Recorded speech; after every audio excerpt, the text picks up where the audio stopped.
The street was quiet, lit only by the amber spill of a single lamp that cut a circle into the darkness. Inside a small house, the phone rang once, twice, then was answered. A voice drifted through the receiver, low and steady, each word chosen with the care of a surgeon's hand. It spoke of responsibility, of sacrifice, of doing what was right for the children. Across the table, a parent sat motionless, one hand trembling above a stack of unpaid bills. The voice told them the solution was simple. No threats, no anger, just calm instruction. By the end of that week, a life would be taken without a weapon ever leaving a drawer. When the news broke, the town saw only a grieving teacher at the edge of a candlelight vigil. Detective Claire Morland saw something else. The street was almost silent that night. A faint hum from distant traffic faded beneath the weight of the darkness. Above it all, a single street lamp poured its amber light onto the wet pavement, as though the air itself had been brushed with gold. In that glow stood a modest house, one of many in a row that looked almost identical from the outside. Behind its drawn curtains, a phone began to ring. It rang once, then again, then a third time before the sound stopped. The voice that answered was low, steady, and impossibly calm. There was no edge of urgency, no sign of anger. Each word landed with precise weight, as if rehearsed over and over in the mind before ever leaving the mouth. It spoke of responsibility, of the need to protect what was most important. It told of choices that were difficult but necessary, of paths that would lead to safety if only one had the courage to walk them. Across from that voice sat a parent. The table between them was littered with paper, some of it official in nature, some of it crumpled and smeared with ink where tears had fallen earlier in the week. Utility bills, overdue notices, forms demanding signatures, all piled together in a disorder that reflected the state of the mind of the person staring at them. One hand hovered above the stack, not touching, not moving, only trembling in a rhythm that matched the sound of the words flowing from the receiver. The parent had been breaking in slow, invisible increments for months. Pressure from work, the erosion of a once solid marriage, the constant fear of failing a child who looked up with trusting eyes each morning. The voice on the phone had known all of this. It had been there for weeks, perhaps months, listening in quiet moments, offering support that felt like lifeline. Tonight, the support had taken a darker turn. The suggestion had been made without direct naming, without harshness. A single life, it implied, stood in the way of stability. Remove it and the world could be made right again. No mention of violence, no direct order, only careful language framed in a way that made the unthinkable feel almost noble. In that house, at that moment, the line between desperation and decision began to dissolve. When the body was discovered 4 days later, the first responding officers found a scene with no sign of forced entry. The living room was undisturbed, the kitchen spotless. There were no defensive wounds, no blood on the floor, nothing to suggest a struggle had taken place. Yet the victim was dead. The official cause, pending toxicology, was asphyxiation. The lack of chaos suggested trust between victim and killer, a meeting that had begun in peace and ended in silence. Detective Sergeant Claire Morland arrived that afternoon. She was not the first investigator on scene, but she had been called because the initial sweep had raised questions without answers. Claire had a reputation for reading between the lines, for seeing the patterns in what people said and in what they did not. She moved through the home in silence, her gloved hands tracing the air above surfaces rather than touching them. Every photograph, every placement of furniture, every trace of dust told part of the story. The victim's face in the photographs was open and relaxed, someone comfortable in their own space. The absence of disturbance here meant one thing to Claire. The killer had been someone who belonged in this home, a friend, a family member, or someone made to feel like one. As she stood in the kitchen, her eyes landed on the phone. It was a landline, uncommon now but still used by some. On the wall beside it, the directory of recent calls was taped for convenience. The list was handwritten, numbers and names neatly aligned in blue ink.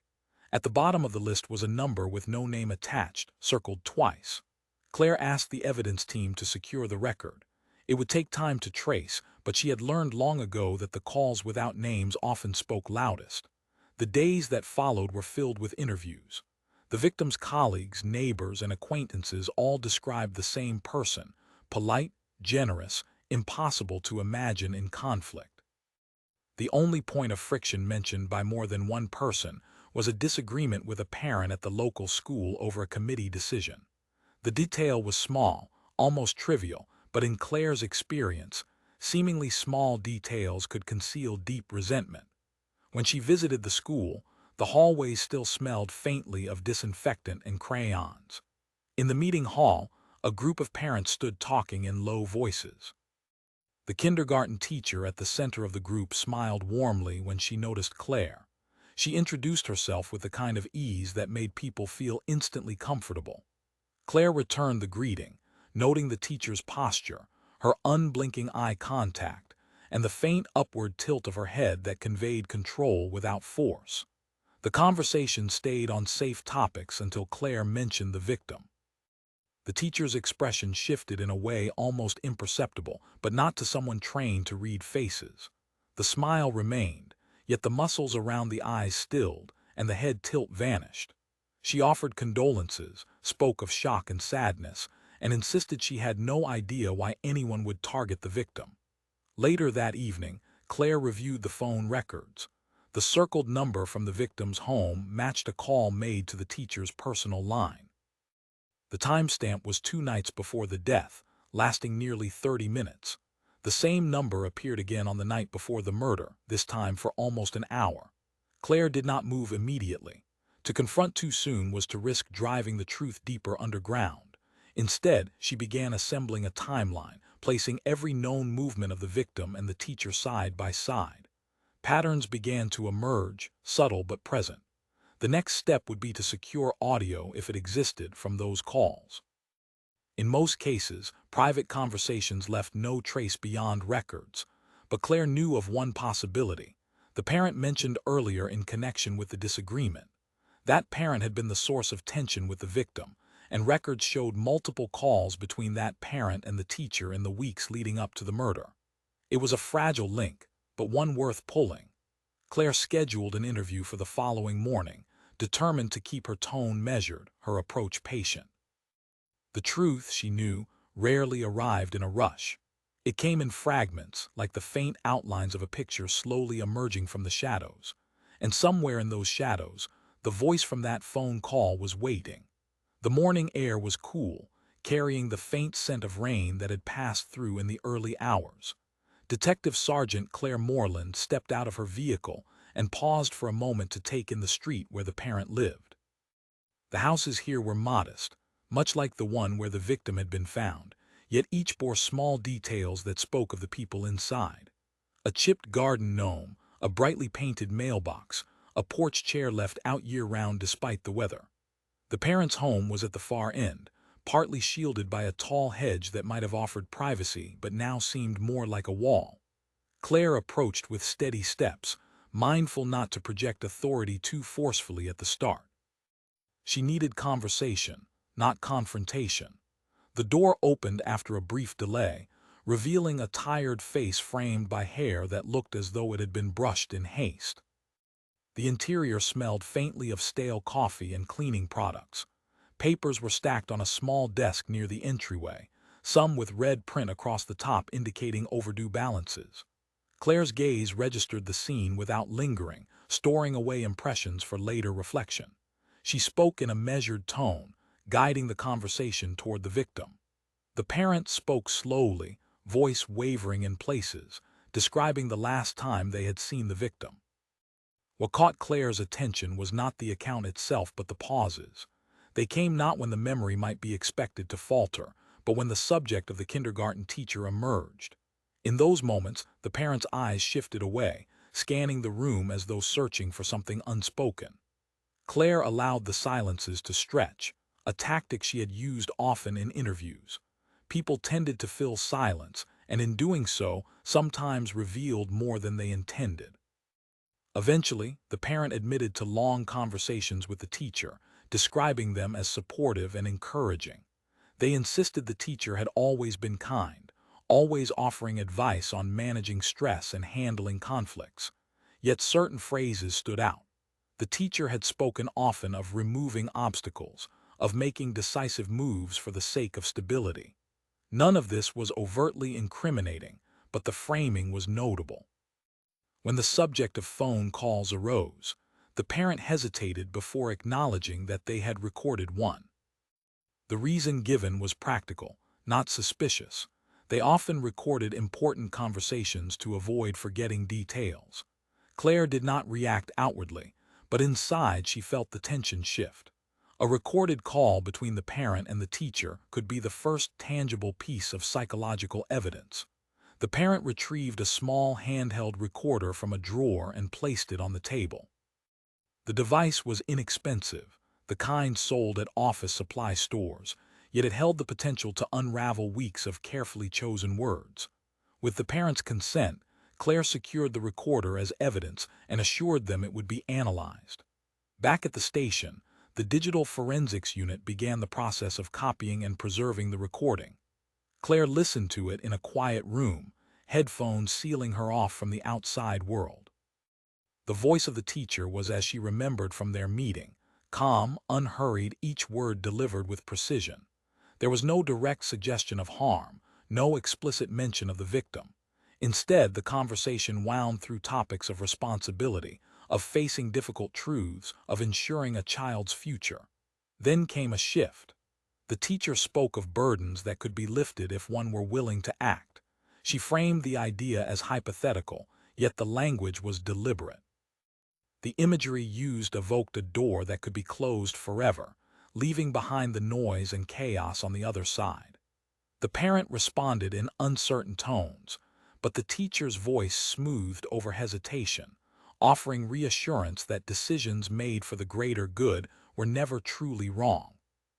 Claire replayed several segments, noting the cadence, the pauses, the subtle emphasis on certain words. She marked timestamps where the conversation aligned with what she knew of the victim's final days. This was not a random talk between acquaintances. It was a calculated shaping of thought, a slow erosion of resistance. She requested a forensic linguistic analysis, a specialized examination of word choice, sentence structure, and delivery patterns. Such analysis could link the phrasing here to other conversations or written messages, establishing a consistent method of influence. It was a meticulous process, but Claire thrived in details others overlooked. Meanwhile, she returned to the victim's phone records, cross-referencing them with those of the parent and the teacher. A triangular pattern emerged, with calls between the parent and teacher increasing sharply in the 2 weeks before the murder, often late at night. The victim had received fewer calls during this period, and those that did occur were brief. Claire considered the psychology. The teacher had likely positioned herself as an ally to the parent, someone who understood their struggles better than anyone else. In that space of trust, she had introduced the idea of removing the obstacle. She had not instructed the act, but she had shaped the environment in which it could occur. The next step was to connect this pattern to something tangible. Claire sought messages, emails, texts, notes, that might mirror the language in the recorded call. She obtained a warrant for the teacher's personal devices and cloud storage. The search yielded dozens of messages to various parents over the years, most of them benign, yet within them were recurring phrases almost identical to those in the recording. The context varied, but the rhythm of persuasion was the same. By the end of the week, Claire had built a chart mapping the timeline of communications, the linguistic parallels, and the sequence of events leading to the murder. It was not yet enough for an arrest, but it was enough to narrow the focus to a razor's edge. One detail remained unresolved, a small notebook mentioned by the parent during the interview. They had seen it once in the teacher's possession, filled with neatly written lines that appeared to be rehearsed speeches. If such a notebook existed and could be found, it might provide the bridge from implication to proof. Claire knew that obtaining it would require careful planning. Too direct an approach risked alerting the teacher, allowing her to destroy or hide it. Instead, Claire decided to visit the school again, this time under the pretense of following up on unrelated community concerns. If the notebook was kept in the classroom or personal office, an opportunity might arise to observe its location. On the morning of her visit, the halls were alive with the sounds of children starting their day. Laughter and the scrape of small chairs on linoleum filled the air. The teacher greeted her with the same practiced warmth, unaware of the evidence slowly building against her. Claire noted every movement, every gesture, waiting for the moment when the façade might crack, even slightly.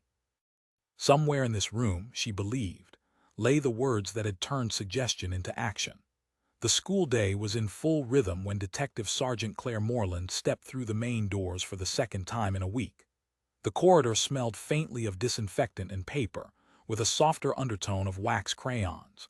The voices of children drifted from open classroom doors, a blend of laughter and high-pitched conversation that carried an innocence untouched by the weight of adult intentions. Claire kept her pace steady, making her way toward the kindergarten room at the far end of the hall. She passed bulletin boards crowded with colorful drawings and announcements for upcoming events. Each display seemed to radiate a sense of normality, yet she could not help but see them as a kind of camouflage. In her experience, harm often hid beneath layers of the ordinary. The teacher welcomed her with a smile that seemed rehearsed, though it was flawlessly executed. The classroom itself was a carefully curated space, bright and inviting, with shelves of storybooks, bins of craft materials, and student artwork lining the walls. A low table near the back held a set of neatly stacked notebooks for the children. Claire's eyes moved past them quickly, resisting the temptation to linger on anything that might betray her focus. She began the visit by discussing general safety protocols for the school, a topic that allowed her to move freely through the room without drawing attention to her true objective. The teacher was engaged, speaking confidently about emergency procedures and student welfare. Claire noted that the teacher rarely turned her back to her, even when addressing the class. It was a subtle form of control, maintaining awareness of the observer at all times. At the far corner of the room, near a window partially shaded by blinds, stood a tall cabinet with a narrow door. A set of labeled bins occupied the lower shelves, each marked with a child's name. The upper section was closed, secured by a simple latch rather than a lock.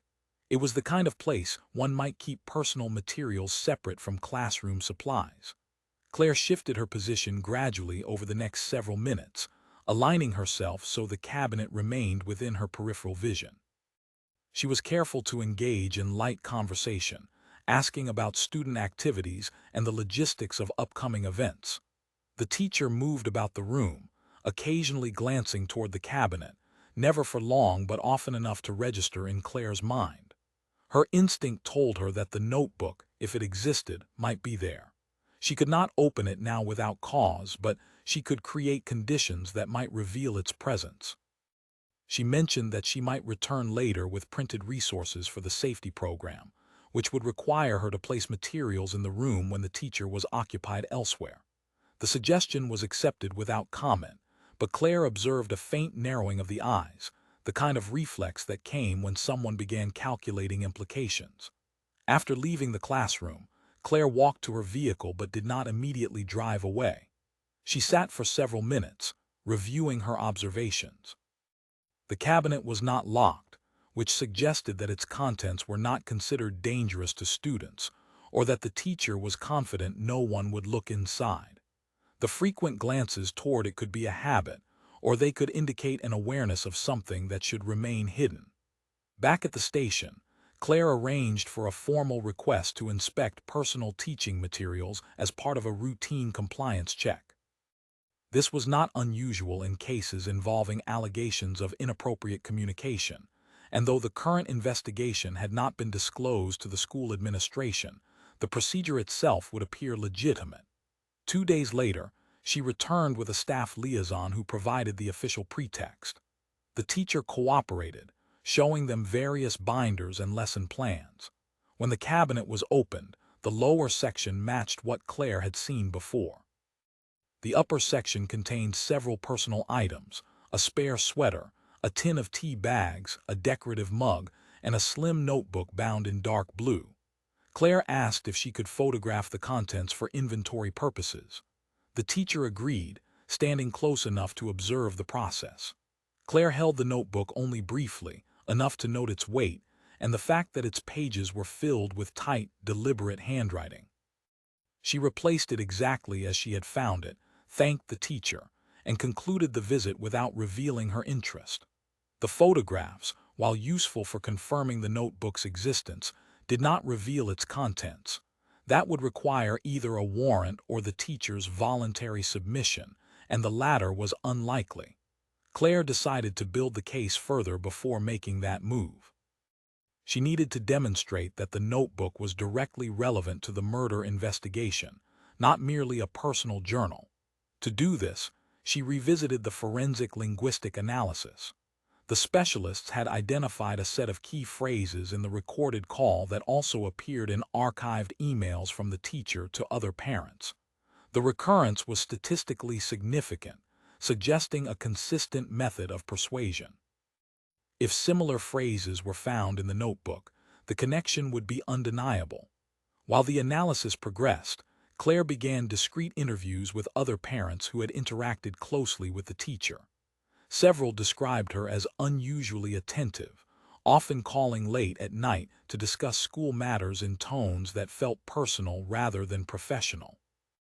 One parent recalled being encouraged to make a firm choice about an unrelated personal dispute, using language that mirrored what Claire had already documented.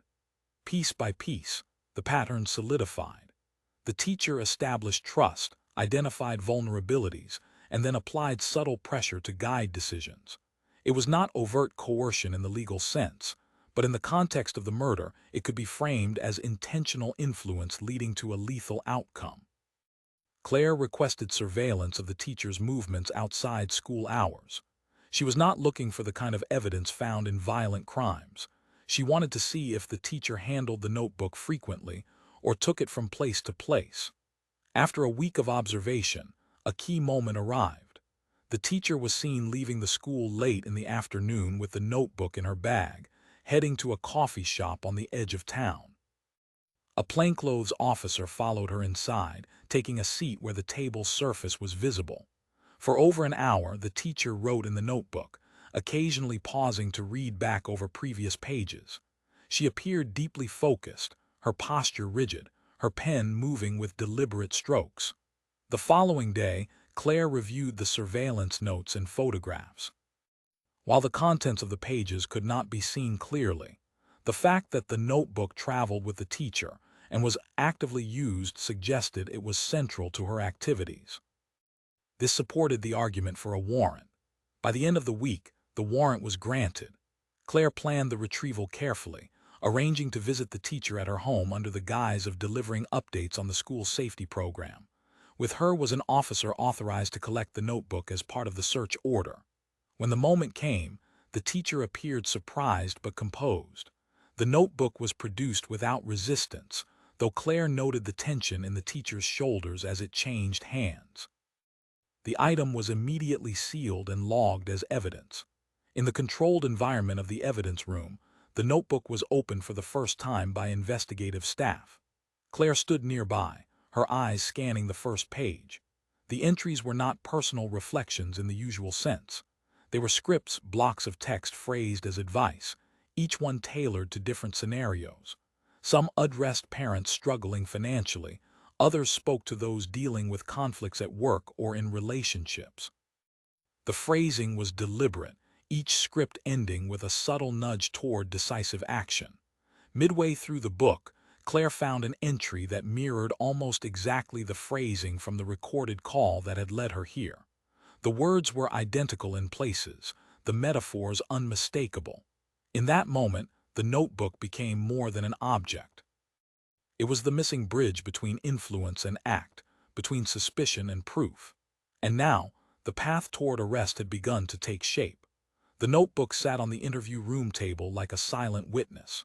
Its dark blue cover reflected the pale overhead light, edges slightly worn from frequent handling. Detective Sergeant Claire Morland knew the weight of what it contained, yet she also knew that its power in this room would depend entirely on how and when she revealed it. The teacher sat across from her, posture perfect, hands folded neatly. Her face carried the same expression Claire had seen at the school, a soft calm that invited trust.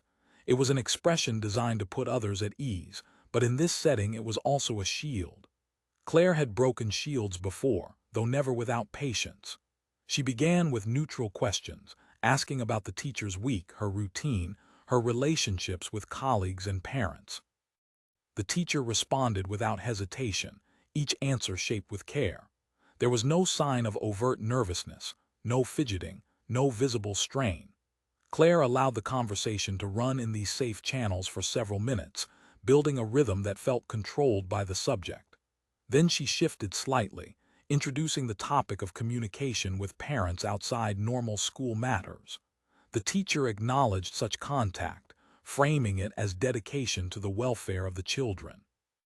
She spoke of late-night calls as acts of compassion, of helping parents through difficult moments. Claire nodded, neither agreeing nor challenging, letting the narrative run its course. After a pause, Claire placed the notebook on the table. She did not open it immediately. Instead, she rested her hand lightly on the cover as if it were simply another file. The teacher's gaze flickered toward it, then back to Claire's face. It was a small movement, almost imperceptible, but it did not escape notice. Claire described the process of the investigation in broad terms: the review of phone records, the analysis of communications, the forensic study of language patterns. She mentioned that certain phrases had appeared repeatedly across different mediums, in emails, in calls, and now, in handwritten notes. Only then did she open the notebook to a marked page. The handwriting was neat, deliberate, each letter formed with precision. Claire read aloud a segment that matched exactly a section from the recorded call with the parent. The words were calm, offering reassurance, framing decisive action as an act of responsibility. She did not look up as she read, allowing the silence afterward to extend. The teacher maintained her composure, though the stillness of her hands became more pronounced. Claire turned to another page, one that addressed a scenario involving a financial dispute and a personal obstacle. The phrasing again matched known communications tied to the victim. Claire closed the notebook and set it aside. She did not accuse directly. Instead, she spoke about patterns, about how repeated use of specific language could reveal intention. She spoke of influence as a form of action, especially when it led predictably to harmful outcomes. Her tone was steady, free from overt judgment, but the implication was clear. The teacher began to speak, her voice measured but slightly lower in volume than before. She described the notebook as a collection of advice, something she had built over years to help parents navigate difficulties.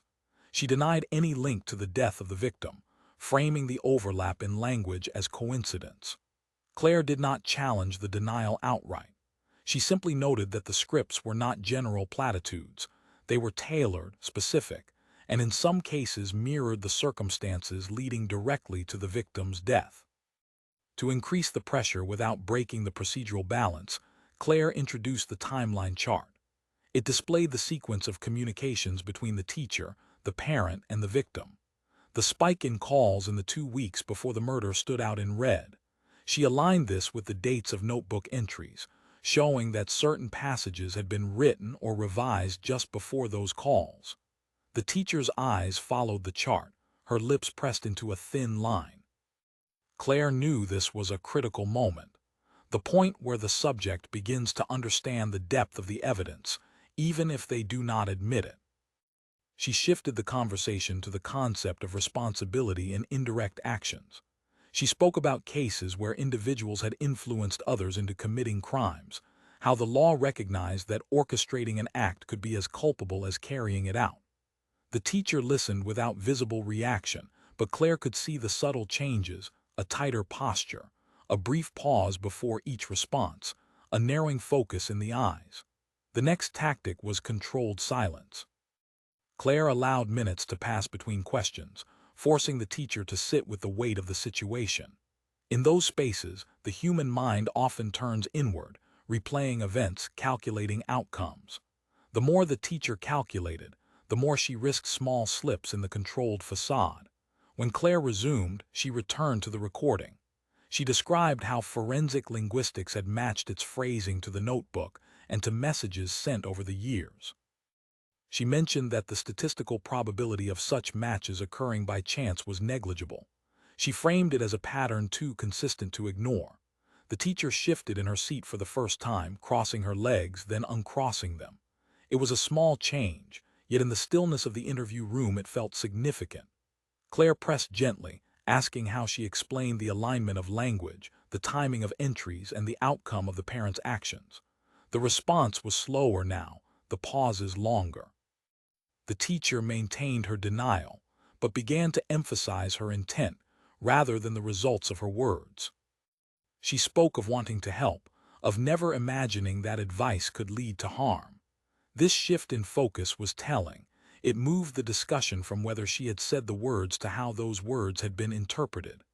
Claire let this play out, knowing that acknowledgement of saying the words was itself an admission of the core evidence. She brought the notebook closer again, opening to a final marked page. This entry contained imagery identical to that in the recorded call, the metaphor of closing a door to leave behind chaos. She asked how this specific metaphor had appeared both in writing and in speech to the parent days before the victim's death. The teacher hesitated.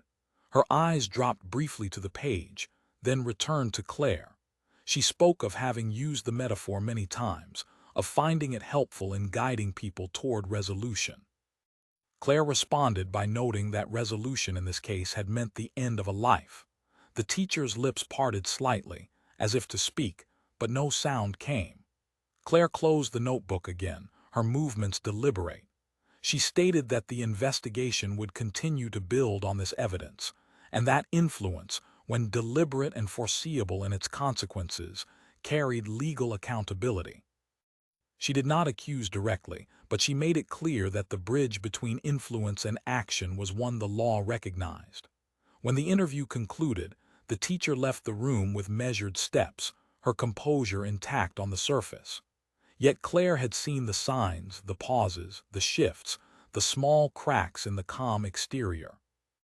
The shield had not broken, but it had been weakened. Outside the room, Claire reviewed her notes. The goal had not been to force a confession in that moment. It had been to plant the awareness that the net was tightening, that the scripts in the notebook were no longer private tools but public evidence. In her experience, that awareness often led to mistakes, and mistakes could be the final pieces needed to close a case. For now, the notebook rested in the evidence locker, but its weight would be felt in every step that followed.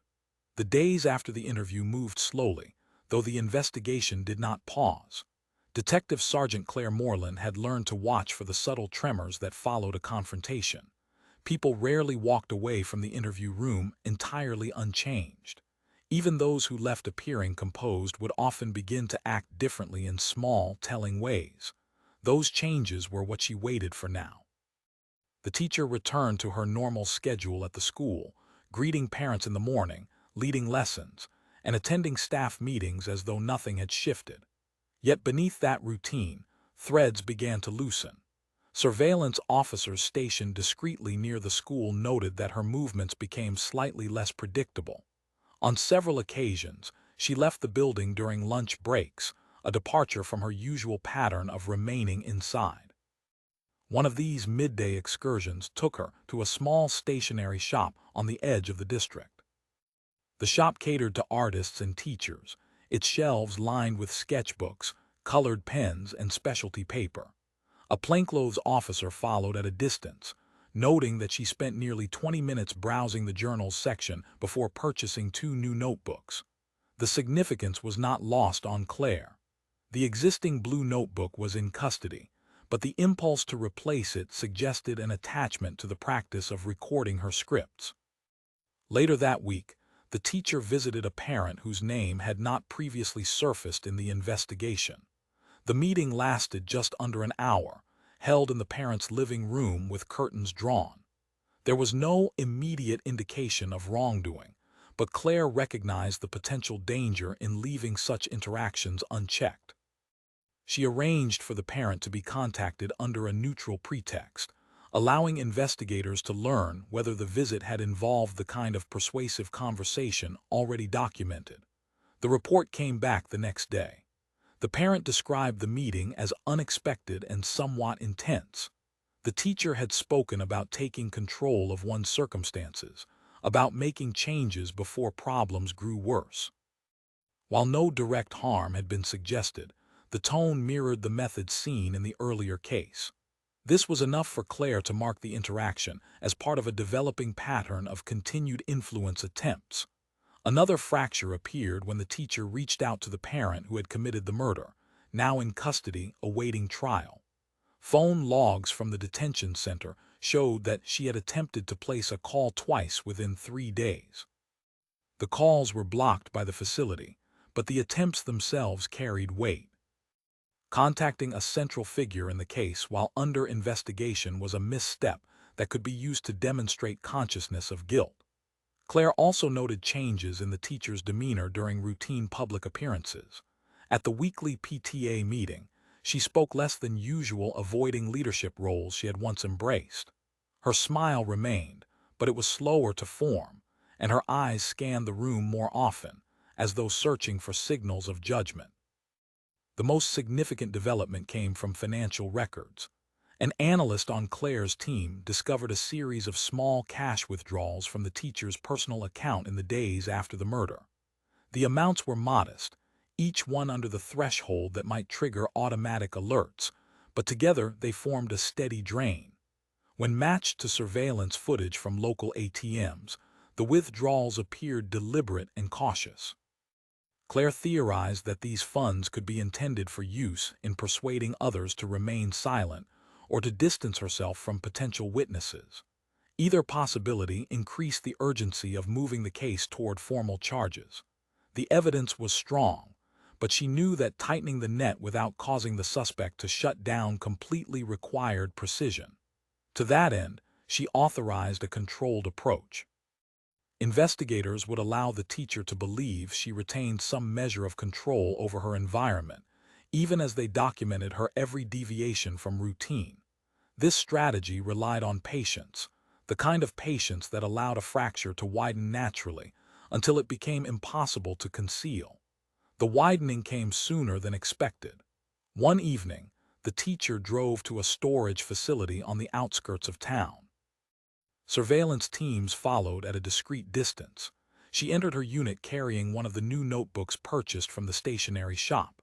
She remained inside for almost half an hour before emerging without the notebook. The following day, a warrant was obtained to search the storage unit. Inside, investigators found a box containing older notebooks, each one labeled by month and year. The contents mirrored the structure of the blue notebook already in evidence: scripts, tailored advice scenarios, and recurring metaphors of removal and closure. Several entries corresponded directly to dates and events in unrelated disputes within the community, raising the possibility that her influence extended beyond the current case. With this discovery, the case shifted. The scope was no longer limited to a single parent and a single act of violence. The notebooks hinted at a long-standing pattern of manipulation, applied to multiple individuals over years. Claire recognized that proving this in full would be a complex and lengthy process, but for the immediate case, it strengthened the narrative that the murder was the result of deliberate psychological steering. Word of the storage unit search reached the teacher within days. Though she was not present during the operation, the seizure of the notebooks could not be kept from her. The following morning, she arrived at school later than usual, speaking little to colleagues and avoiding eye contact with several parents. That afternoon, she made her second critical mistake. Surveillance recorded her meeting another parent in a quiet park far from the school. The meeting was brief, less than 15 minutes, and involved no visible exchange of items. However, audio captured from a directional microphone revealed her urging the parent to remember shared conversations in a way that could be interpreted as an attempt to align stories. This crossed a line from general influence to potential witness tampering. Claire reviewed the audio personally. The phrasing was not as polished as in the scripts, and the tone carried a faint edge absent from her usual calm delivery. This change suggested stress. The careful control that had defined her public presence was eroding under pressure. By now, the teacher had committed enough small missteps to erode the image she projected. Each action, the replacement notebooks, the unreported meetings, the storage unit, the attempted calls, formed a chain of behavior inconsistent with innocence. Claire prepared to bring these threads together in a presentation for the prosecutor's office. Her plan was clear: establish the original pattern of manipulation through the parent's testimony, the recorded call, and the blue notebook. Reinforce it with the linguistic analysis and the communications timeline. Expand it with the storage unit discovery showing a history of similar scripts, and close with the recent attempts to influence potential witnesses. This was no longer the image of a devoted teacher caught in misunderstanding. This was the profile of someone who viewed influence as a tool to be honed, recorded, and deployed at will. The fracture line was now visible to anyone willing to look closely, and Claire intended to make sure the entire case rested on that undeniable crack in the facade. The meeting with the prosecutor had been scheduled for the early afternoon, a time chosen deliberately by Detective Sergeant Claire Morland. Morning meetings often carried the distractions of the day ahead, while late-day sessions risked fatigue dulling focus. At this hour, the mind was sharp, and attention could be held without the pull of competing priorities. Claire arrived at the district office with 2 large evidence binders and a slim case containing the original blue notebook. Her steps were measured as she entered the conference room, where the lead prosecutor and 2 assistants waited. The table was bare except for a pitcher of water and 3 legal pads. She placed the binders neatly before taking her seat, the arrangement as precise as the case she intended to present. The first binder contained the narrative timeline. It began with the initial discovery of the victim, the absence of forced entry, and the identification of the parent as the immediate suspect.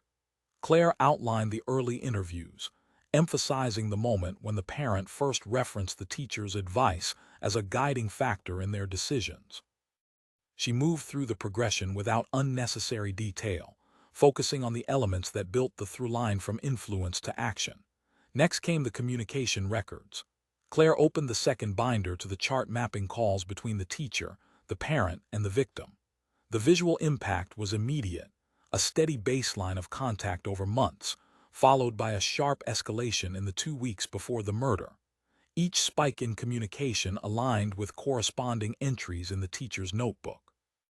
She described the forensic linguistic analysis in detail, explaining how specific phrases and metaphors had been matched across the recorded call, the notebook, and older messages to other parents.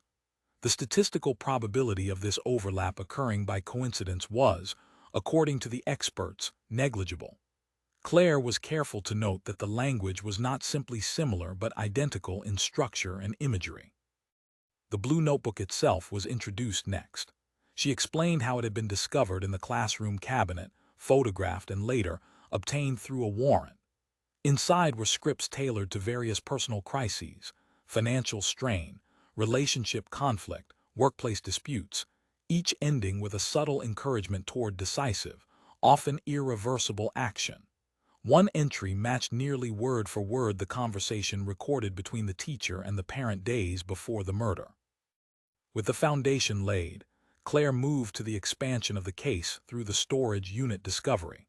Photographs of the seized notebooks were displayed, each labeled by month and year, revealing a sustained practice of writing and refining persuasive scripts over several years.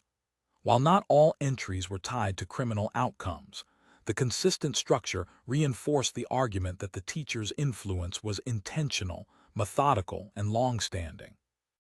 She then addressed the recent behavior that demonstrated consciousness of guilt.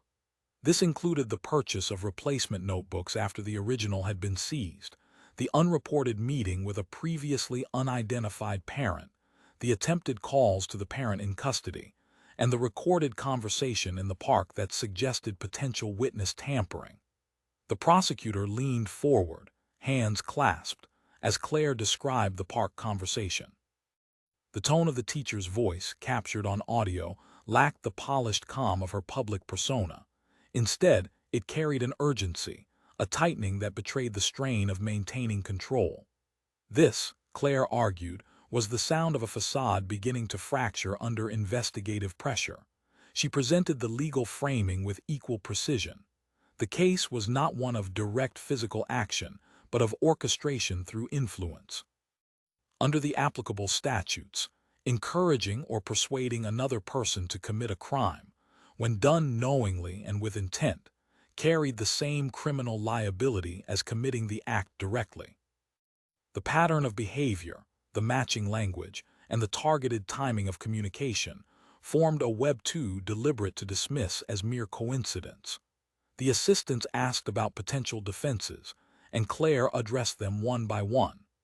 The claim that the notebook entries were generic advice was countered by the forensic analysis showing direct and repeated matches to the events in question. The argument that the parent acted independently was weakened by the volume and nature of contact in the days leading up to the murder. The suggestion of coincidence in language fell apart under the statistical improbability of the matches. The prosecutor requested a review of any remaining investigative steps needed before moving to an arrest warrant. Claire outlined them in brief, finalizing the full transcription of the park conversation, obtaining a statement from the detention center regarding the blocked calls, and completing the chain of custody documentation for the storage unit notebooks. Each of these steps was already in motion and would be completed within a matter of days. The discussion turned to arrest strategy. Given the teacher's position in the community, the execution of the warrant would need to be precise to avoid unnecessary disruption or escalation. Claire recommended a controlled approach, serving the warrant at her residence early in the morning before she could leave for the school. This would minimize public exposure while ensuring that all relevant locations could be secured for search simultaneously. The prosecutor agreed in principle, noting that the optics of the arrest would still require careful handling. The media would inevitably become involved once the charges were filed, and public reaction would be shaped by the perception of the evidence's strength. Claire responded that the presentation of the case would be straightforward, relying on documented facts rather than speculative motive. Before the meeting concluded, Claire summarized the case in a single line that she had carried in her mind since the beginning. This was a case about words used as weapons, about influence wielded with precision to shape another person's actions toward a fatal end. The physical evidence was minimal because the method was psychological, but the trail of those words was as clear and as damning as fingerprints on a weapon. The prosecutor closed the binder and sat back, the decision all but made. The path toward arrest was open, and the timeline for action was now measured in days, not weeks. Claire left the building with the same steady pace she had arrived, but beneath that calm was the sharpened readiness of someone who knew the moment to act was fast approaching. Outside, the late afternoon light cast long shadows across the pavement. In those shadows, Claire imagined the final pieces sliding into place, the knock on the door, the moment of realization, the shift from control to custody. The teacher had spent years shaping the decisions of others. Soon, her own decisions would no longer be hers to make. The morning chosen for the arrest began in silence. The streets were still coated in the pale light of dawn, the air carrying a faint chill that hinted at the slow turn of seasons. Detective Sergeant Claire Morland stood near the edge of the driveway, her breath faintly visible as she surveyed the small suburban home. The plan had been set in motion hours earlier, every detail checked and rechecked.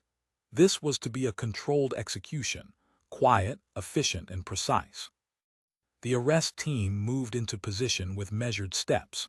2 officers approached the front door, while another pair covered the rear of the property. A vehicle waited at the curb, engine running, ready to transport the suspect the moment custody was secured.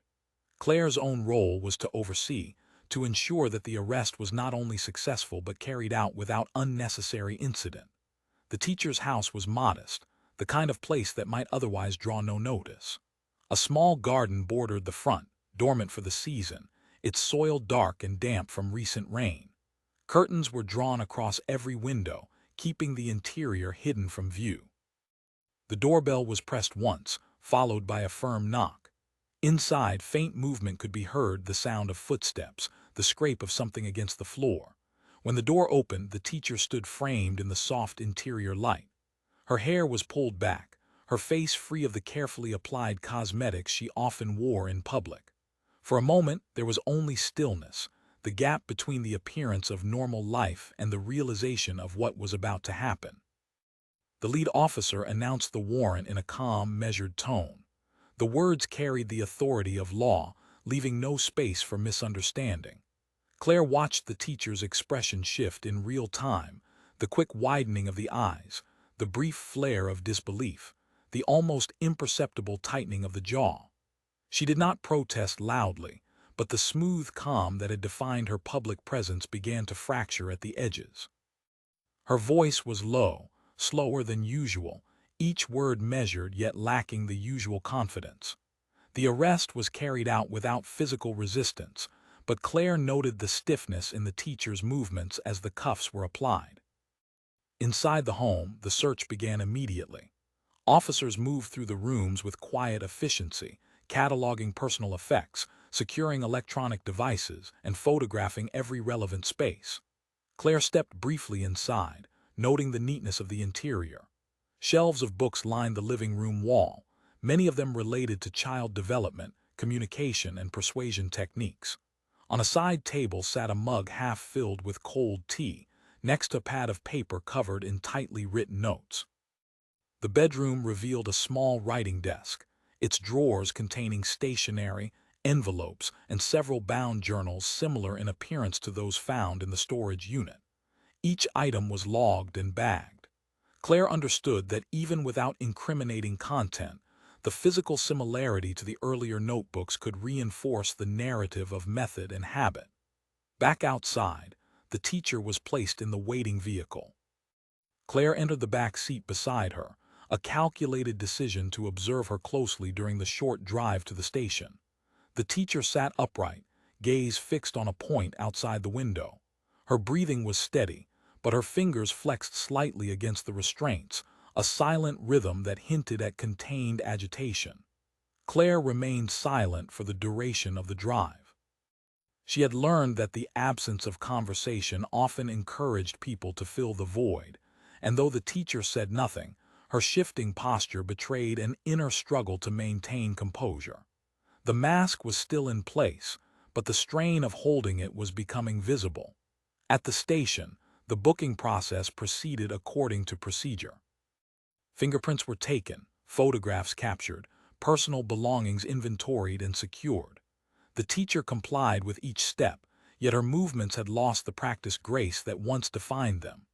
There was a mechanical quality now, a quiet resignation wrapped around something sharper that she kept buried beneath the surface. While she was placed in a holding room, Claire reviewed the items seized from the residence. Among them was a small black notebook unlike the others, its cover worn smooth, its pages thinner. A quick inspection revealed it to be a collection of short prompts, each one a single line or phrase, as if designed to be expanded upon later. Several of these prompts matched themes in the blue notebook, reinforcing the continuity of her persuasive strategies. Claire knew that the formal interrogation would take place later, after the initial legal proceedings. For now, the priority was to ensure that the evidence from the residence was processed without delay. She instructed the forensics team to cross-reference the newly seized journals with the linguistic database already established from the earlier materials. In the holding room, the teacher sat alone at a plain table, her hands resting in front of her. Without the bustle of movement or the presence of others, the stillness around her seemed to magnify the subtle signs of unease. Her eyes moved occasionally toward the door, then back to the tabletop, as though rehearsing possible scenarios in her mind. From the observation room, Claire watched through the glass. This was the first time she had seen the teacher in a setting where control was not hers to wield. The shift was telling. The carefully measured expressions and deliberate postures were still present, but they no longer seemed effortless. They had become acts of maintenance, and acts of maintenance could falter. The arrest had not broken her outright, but it had introduced a new dynamic, the recognition that the structures she had built around herself were no longer holding as firmly. For someone who had built a life on guiding the actions of others, the loss of control over her own path was an unfamiliar and unwelcome state. Claire left the observation room with the knowledge that the coming days would test the teacher's ability to sustain her composure. Every controlled gesture, every measured word would be weighed against the accumulating evidence. The arrest was only the turning of the key. The real opening would come when the pressure inside those walls finally forced the truth into the light. The first full interrogation began under steady white light that revealed every surface flaw. Detective Sergeant Claire Morland entered the room with a folder in one hand and a small legal pad in the other. She took her seat without hurry, arranged the pad at a slight angle, and set the folder down as if it were simply another administrative task. The teacher sat opposite, posture upright, hands aligned, a portrait of control rebuilt after the disruptions of the morning. The air was still, the silence shaped for strategy rather than comfort. Claire opened with neutral structure. She established time and place, confirmed identity, summarized the procedural safeguards explained moments earlier by the duty officer. She used even pacing, a steady cadence that avoided the false intimacy of casual tone. Her questions were soft in impact yet hard in aim. She did not ask about guilt. She asked about routines, about methods, about care for children and communication with parents. She allowed the teacher to stand upon familiar ground and speak about competence. It was deliberate. People who feel expert in one domain often lower their guard when questions arise in adjacent territory. Then came the first mirror. Claire summarized what the teacher had just presented, almost word for word in structure but not in exact phrasing, the linguistic equivalent of a reflection with softened edges. She stated that the teacher viewed communication as a set of practice techniques. She noted that support required precise language and that missteps could cause harm. It was not a challenge. It was a gentle restatement that made the teacher nod. Agreement was the first door. Claire moved through the door without changing pace. She described the recorded call with the parent in custody, not as a transcript and not as accusation. She framed it as an example of highly structured guidance, a sequence that began with recognition of strain and ended with permission for decisive action. She noted the rising use of metaphors tied to removal, closure, and finality. She linked these metaphor clusters to the teacher's own scripts in the blue notebook. Again she mirrored, allowing the teacher to see her reflection wearing the same language. The teacher responded in measured terms that emphasized benevolent intent. She described a philosophy of empowerment, a desire to help adults make strong choices for the benefit of children. She cast herself as a mentor who believed in agency rather than control. Claire let the explanation stand, then moved a half step to the side, a shift small enough to feel safe and large enough to tilt the floor. She presented the panel of linguistic markers identified by the forensic team, recurrent phrases, predictable sequencing. The cadence of reassurance followed by the pivot into resolution. She described the pattern as one that reduced options while appearing to expand them. It was not a blunt claim. It was a technical observation, delivered in the neutral tone used when discussing laboratory results. The teacher listened without obvious reaction, yet the stillness of her hands became rigid rather than relaxed. Claire set the folder aside without opening it. She spoke about influence as a measurable force. She explained that courts recognize patterns where a person of authority shapes another person's decisions toward an outcome that is reasonably foreseeable.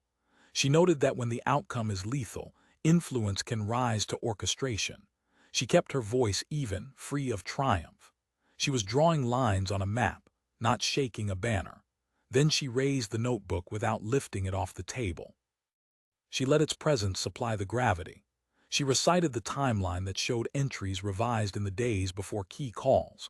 She pointed to the storage unit and the labeled volumes. She connected those books to meetings captured by surveillance and to the late afternoon session in a coffee shop where the teacher wrote for an hour with no interruption. She framed the activity as a practice, a craft developed over years, an instrument tuned to a specific sound. The teacher maintained composure. She did not argue the existence of the scripts. She framed them as guides intended for many scenarios. She suggested that repetition of effective language was normal in advisory work. Claire agreed in principle. She acknowledged that repetition can be reasonable. Then she placed the mirror again. She stated that the repeated language was followed by repeated outcomes in the parent's case. She noted that the final outcome had been foreseen in the imagery used. She emphasized that the imagery did not simply describe peace after conflict. It described permanence after removal. Silence followed, not emptiness. Pressure. Claire allowed it to stand for a full minute. She wrote nothing in that time. She looked at nothing but the center of the table as if the facts could materialize there by themselves. The teacher shifted her shoulder slightly, then stilled. Claire moved to strategic empathy, sharpened rather than sentimental. She stated that she understood fatigue, that prolonged exposure to crisis can erode judgment, that professionals who carry the burdens of many families can begin to believe the burden grants them permission to decide for others. She did not frame this as moral failure. She framed it as drift. Drift is easier to admit than a fall. Drift invites correction.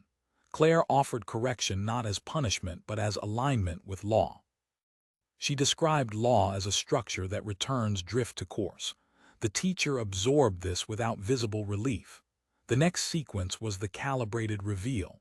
Claire slid a photograph across the table. It showed the interior of the storage unit with the box of labeled notebooks. She did not ask about ownership. She asked about method. How does one decide which metaphor to use? How does one measure when a parent is ready to accept the pivot from reassurance to resolution? She kept the grammar of the questions clinical so that the subject would remain conceptual. The teacher answered in terms of general practice. She described subtle cues such as breath rate, pauses, and eye contact. She described the value of late-night conversations when resistance is low. She did not see the trap closing because the trap used her own lexicon to set its teeth. Claire summarized those admissions in compressed form and aligned them to the recorded call. She noted the late hour. She noted the sequence of cues. She noted the escalation from options to one option that becomes described as the responsible choice. She pointed out that the next day the victim responded to a message, and the day after that the victim was dead. Cause and effect were not written in neon, but they were written. She let the timeline speak in its quiet way. The teacher began to manage her breathing. Inhale through the nose. Exhale with control. A performance that would have looked like calm from a distance. Up close it looked like work. Claire placed a second photograph on the table. It showed the park bench meeting. She described the captured audio as a request to align memory. She described it as a suggestion that the story both parties would tell should remain consistent with a prior frame. She did not call it tampering. She called it synchronization. The term was clinical. The impact was not. Claire turned to her legal pad and drew a column of short lines. She named each line in a neutral tone. Notebook scripts, recorded call.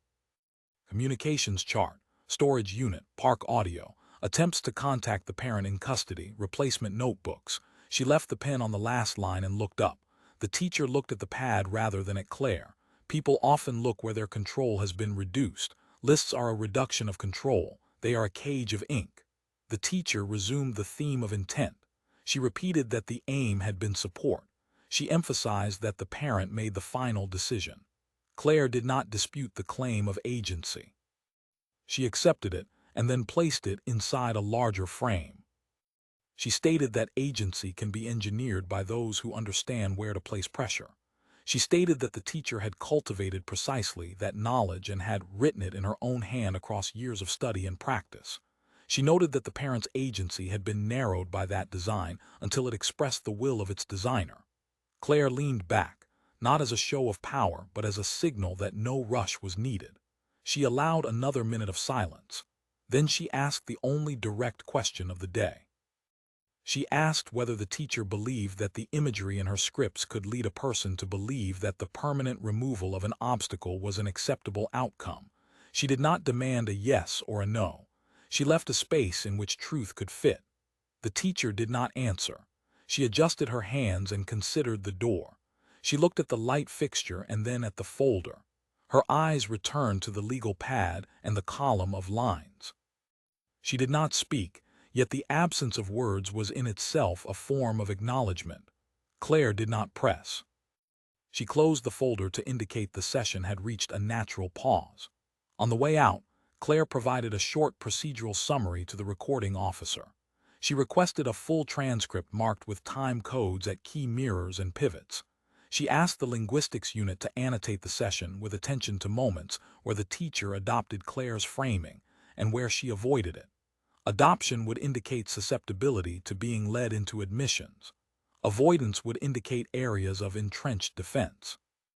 Both would shape the next round. Back at her desk, Claire mapped the session into a strategy for the subsequent interrogation. First, she planned to invert roles. She would invite the teacher to explain how she would counsel a hypothetical advisor who had used metaphors of closure to guide a parent under strain toward a single, irreversible act. This would be a clinical case study delivered as a neutral exercise. Second, she would introduce victim impact through a procedural lens rather than an emotional one. She would present the consequences as a series of predictable reactions that any trained advisor should have foreseen. Third, she would shift to remedial focus. She would describe how professionals rebuild after drift, and she would place accountability as the first step in remediation.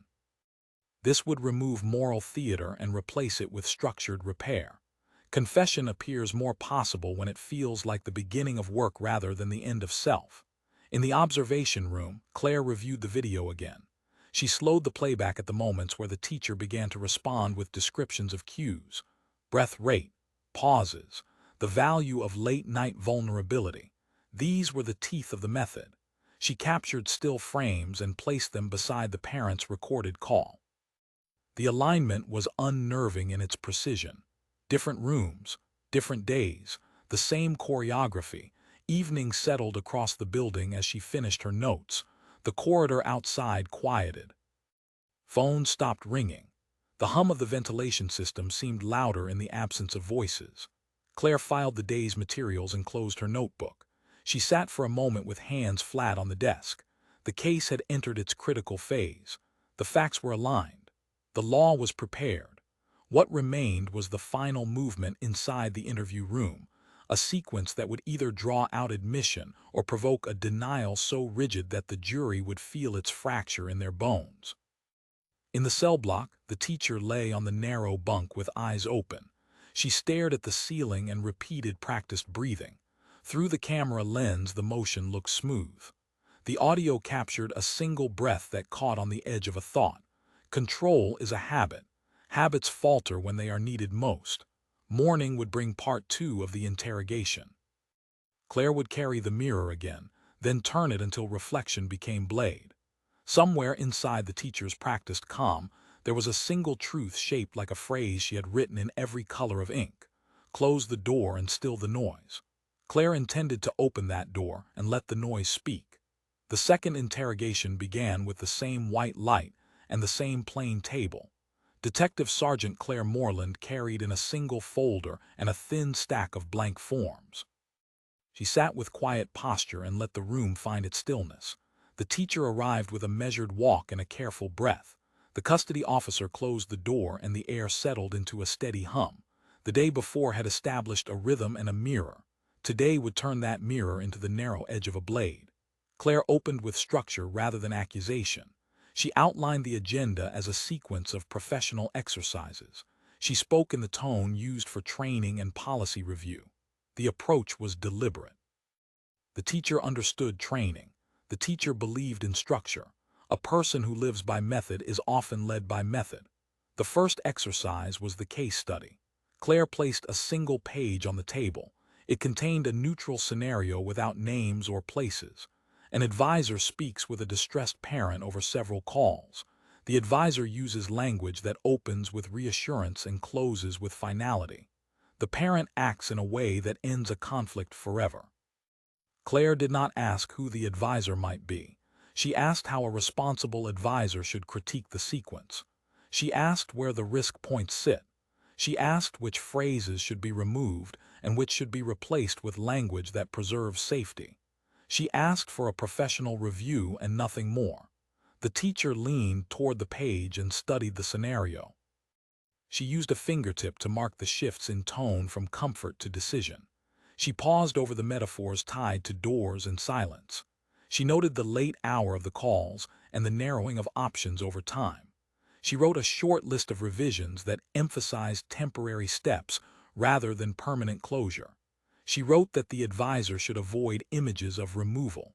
She wrote that the advisor should reframe problem and obstacle as separate. She wrote that the advisor must name the harm of irreversible action. The writing was clean and precise. The critique was skilled. The critique was an admission in professional language. Claire did not celebrate the admission. She gave a brief nod and filed the paper to the side. She shifted to the second exercise. This one mapped predictable reactions when a vulnerable parent receives language that positions permanent closure as the most responsible path. There were standard effects to consider. Sleep disruption reduces resistance. Repetition increases acceptance. Isolation narrows options. The advisor must anticipate these effects and must not exploit them.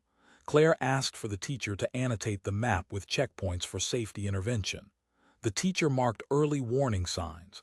She marked a spike in late-night contact. She marked a change in the parent's verbal cadence. She marked a jump from problem framing to obstacle framing. She wrote that the advisor must slow the pace when those marks appear. Again, Claire offered only a nod. The third exercise was remedial practice. It asked how a program director would correct an advisor who had drifted from supportive guidance into persuasive steering. The task was to write the first step of remediation. The teacher wrote that the advisor must acknowledge impact first. The advisor must accept that language shapes action. The advisor must recognize that intent does not cancel effect. The advisor must document every change of phrasing and must submit to oversight until trust is restored. The teacher kept her eyes on the page as she wrote the final line. The line stated that a permanent outcome reached through a design sequence is the predictable product of that design. Claire let the silence rest. The room held only the soft fan and the weight of the written words. She gathered the pages and placed them beside the folder. She did not rush toward the obvious connection. She pivoted instead to procedure. She reviewed the evidence chain. The blue notebook obtained by warrant. The storage unit notebooks indexed by month and year. The recorded call preserved and transcribed. The communication chart that spiked in the 2 weeks before the death. The park audio with alignment attempts. The calls to the detention center that had been blocked. The replacement notebooks purchased after seizure. The list formed a geometry of intent. The teacher sat motionless, yet the stillness had changed. It was no longer the restraint of a skilled presenter. It was the care of a person placing weight on thin ice. Claire shifted to victim impact delivered through professional language. She placed a short report on the table that described the chain of effect in terms of foreseeability.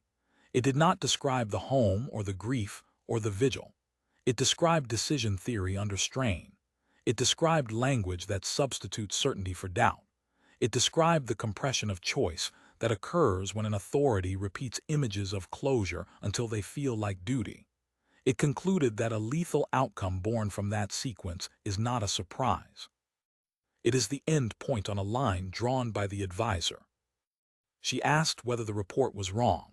She asked where the chain breaks if it breaks at all. The teacher looked at the first page and then at her hands. She found no easy break. She marked a small note near the section on duty. She wrote that duty language must be used sparingly. She wrote that duty language may overwhelm judgment when paired with late-night calls and imagery of peace after removal. She did not cross out the conclusion. Claire moved to a new angle that removed theater and offered work. She presented a professional remediation plan. It listed steps that any advisor would need to take after a catastrophic outcome. Step 1 stated acknowledgement of impact. Step 2 stated acceptance of causal contribution. Step 3 stated voluntary disclosure of method and logs. Step 4 stated cooperation with independent review. Step 5 stated supervision and training or permanent removal from advisory roles. The plan did not use moral heat. It used checks and signatures and dates. It made accountability look like a form with boxes. Forms with boxes are easier to approach than a cliff. The teacher read the plan from top to bottom. Her eyes slowed on the line that required acknowledgement of causal contribution. Her breathing changed to slow in and slow out. She set the page down and folded her hands. She did not ask for counsel. She did not speak. She sat in the presence of a structure that had room for only one of two paths. The first path admitted the design and began remediation. The second path rejected the structure and accepted the contest. Claire did not force the choice. She collected the plan and set it aside. She announced a short break and stepped out for water. In the hallway, she exhaled once and reset her shoulders. The mirror had been held up and the blade had touched skin. She returned with 2 paper cups and set one within easy reach. She did not push it forward. She allowed choice in small things while tightening choice in large things. When the session resumed, Claire moved with quiet precision. She placed 3 photographs in a row. The first showed the blue notebook page that matched the recorded call. The second showed the storage unit box with dated spines. The third showed the park bench captured from a distance. Under each photograph, she laid a typed caption that contained only a date and a description of the method used. Script. Archive. Alignment. She let the row sit in the light and said nothing. She then set a single sheet labeled Outcome. It contained a timeline of the last 48 hours of the victim's life.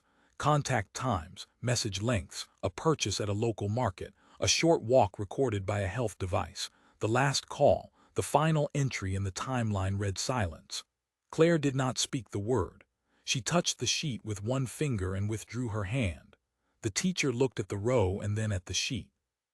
She kept her gaze steady, yet the muscles around her eyes tightened. She had never needed to face the full sequence as one view. She had always held each piece separately where it felt like advice rather than design. The row and the sheet denied separation. Claire pivoted back to language as a tool. She asked the teacher to define responsible closure imagery. She asked for a definition that would pass peer review. The teacher spoke slowly and stated that responsible closure imagery must never erase reversibility. Responsible images must preserve roots back. Responsible images must leave doors ajar. Responsible images must not promote silence as virtue. Claire asked the teacher to evaluate the door and silence metaphors used across the scripts. The teacher paused and then wrote that the door metaphor as used did not preserve reversibility. She wrote that the silence metaphor as used framed finality as virtue. The pen hesitated over the paper before forming the final words. Claire allowed the acknowledgement to sit on the table as ink not yet dry. She turned to the recorder and marked the time for the transcript. She spoke a single line to flag the moment as a pivot and then returned to neutral cadence. She thanked the teacher for the professional analysis of method. She documented the exhibits returned to the evidence sleeve. She announced that the session would conclude for the day and that counsel availability would be confirmed for subsequent proceedings. She stood with that steady calm that never looked like triumph. The teacher remained seated for a long second and then rose with care. In the corridor, Claire met with the prosecutor who had observed from the adjoining room. They exchanged a short procedural confirmation and set the plan for the filing. The prosecutor noted that the case now had the elements required for the charge that matches influence to orchestration. The teacher had not spoken an explicit confession. The teacher had produced a professional map that placed her methods on the path to the outcome. A confession wrapped in analysis is still a confession. Evening drew a thin band of dark across the windows as Claire returned to her desk. She organized the case study pages and the remediation plan under a new divider labeled admission by method. She printed the revised charge narrative and inserted the time codes that aligned with the pivot lines. She added the list of next steps, serve the final search on digital backups, secure the detention center affidavits for the blocked calls, deliver the storage unit chain of custody in certified form, prepare the arrest affidavit addendum with the new admissions. She paused before closing the binder. Her gaze rested on the word silence written in the outcome line. Silence had been the teacher's chosen image. Silence had been the final act. Now the case was filling that silence with structure and law. The child who had been the center of the parents' fear had been placed under protective review with family services and was safe. The victim's family had been given a procedural update rather than rhetoric. The next morning would bring the filing and the first court appearance.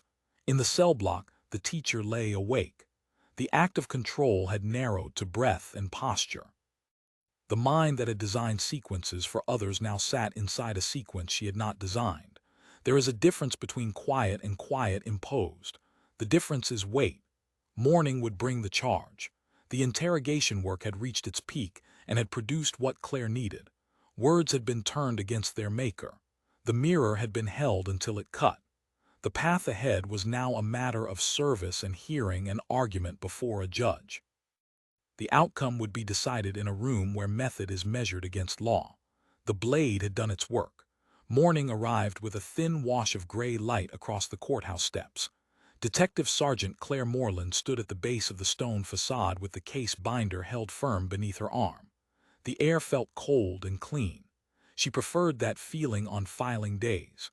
It sharpened the mind and cut through the noise that always lived around big rooms and higher stakes. Inside, the corridor smelled of paper and polished wood. A bailiff passed with measured steps. Clerks moved stacks of files along the counter like a tide that never stopped. The prosecutor met Claire outside the assignment courtroom. They spoke in low voices about sequence and timing. The filing had gone in at first light. The charge set out orchestration through influence with intent. The affidavit carried the full spine of the case. It described the recorded call, the blue notebook, the storage unit archive, the park audio, and the pattern of late-night persuasion that narrowed a parent's choices until one choice felt like duty. It described the attempts to reach the parent after arrest and the effort to align memory at the park bench. It described the storage chain and the linguistic analysis that tied script to speech and speech to outcome. Every page built the line that began as words and ended as death. The teacher entered the courtroom through the side door with custody officers on either side. She wore the neutral clothing issued by the facility. Without her usual careful styling, she looked smaller, yet her posture still aimed for symmetry and calm. She kept her face still as she sat at counsel table. The defense lawyer took a seat next to her and leaned in to speak. No sound reached the gallery. Claire watched only the hands. The lawyer's hands moved in short arcs like a metronome. The teacher's hands stayed folded. Only the thumbs moved. They touched, then broke, then touched again. The judge took the bench and the hearing began. Routine words set the frame. Identity was confirmed. The charge was read into the record. The prosecutor stood to argue conditions. The presentation was spare. The state set out risk as a series of simple points. Risk of interference with witnesses supported by blocked calls to the parent in custody. Risk of alignment of stories supported by the park audio. Risk of continued methods supported by the purchase of replacement notebooks and the maintenance of detailed scripts across years. The argument did not lean on moral language. It leaned on conduct and foreseeability.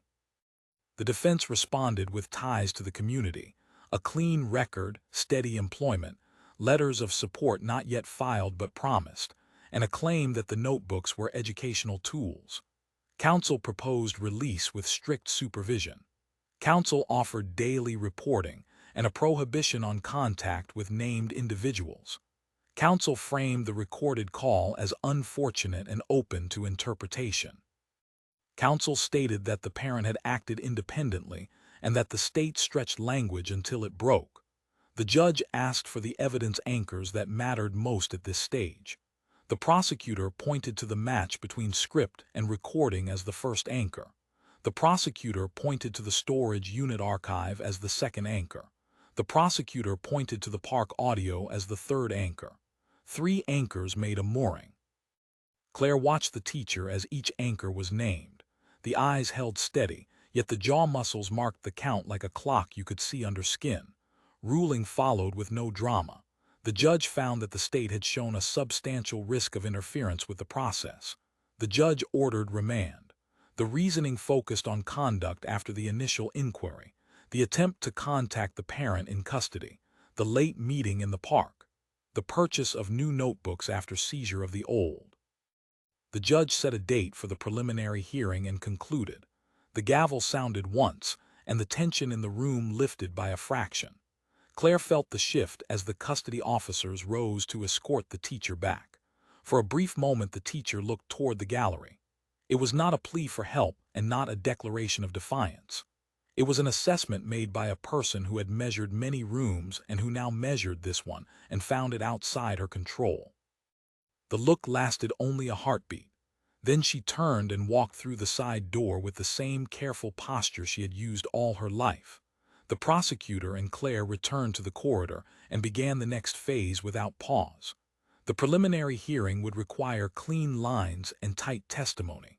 The state would need to establish probable cause with method rather than emotion. Claire listed the witness order in a short column on her pad. First, the digital forensics specialist to confirm the origin and preservation of the recorded call. Second, the forensic linguistics expert to explain the pattern that matched the scripts to the call and to prior messages. Third, the officer who executed the storage unit warrant to secure the chain. Fourth, Claire herself to align the timeline and present the park audio in context. Fifth, a limited statement from the parent focused on process rather than pain. That order would give the court a sequence of gears that turned one another without skips. Back at the station, Claire checked the last remaining tasks she had flagged the night before. The detention center affidavits for the blocked calls had arrived with signatures and timestamps. The storage unit chain of custody had been reviewed and certified. The digital backup search had begun to yield data from cloud folders linked to the teacher's accounts. Most of it contained lesson plans and mundane correspondence. Then a new hit appeared in the index. It was a deleted voice memo that had been synced before removal. The file was short. The file name had no text, only a generic string. The timestamp placed it 2 days before the murder in the late evening. Claire played the file in the lab with the audio specialist present. The room was quiet except for the faint hiss that lives in every recording. Then the teacher's voice came through, low and measured. Not a call, a rehearsal. The lines were short and careful. The cadence matched the scripts in the blue notebook. The content matched the shape of the recorded call that would follow. There were no names. There were images: door, quiet, weight lifted, responsibility. The file ended with a long breath like a period placed without ink. The specialist confirmed the file's provenance and logged it into evidence. Claire added the memo to the hearing plan. It was not the entire case. It was an edge that sharpened the blade a little more. A rehearsal told a jury that the actor knew the script and had practiced for the scene. She moved next to the quiet work that juries never see but depend upon. A document examiner had completed the handwriting comparison between the notebooks and known samples. The report was not dramatic. It was firm. The letter formation, the slant, the pressure points, and the spacing were consistent across all sources examined. An ink analysis had begun too. Chromatography strips lay drying on a steel rack in the lab. Early results suggested that several key entries in the blue notebook had indeed been written within a narrow window that aligned with the spike in calls. That alignment was a chain you could hold. By late afternoon, Claire returned to the victim's home for a final procedural check before the hearing. The house remained under seal. A deputy let her in.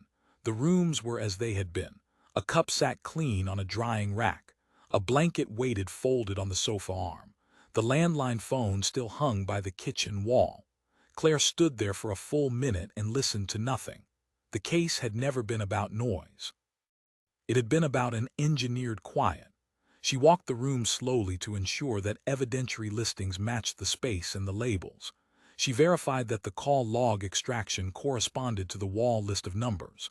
The circled number without a name still stared from the bottom of the taped sheet. It felt old now, like a fossil. Outside, the air had taken on a deeper chill as the light fell away. Claire called the parents' advocate to confirm transport and support for the hearing day. The advocate reported that the parent was steady and understood the limits of the testimony.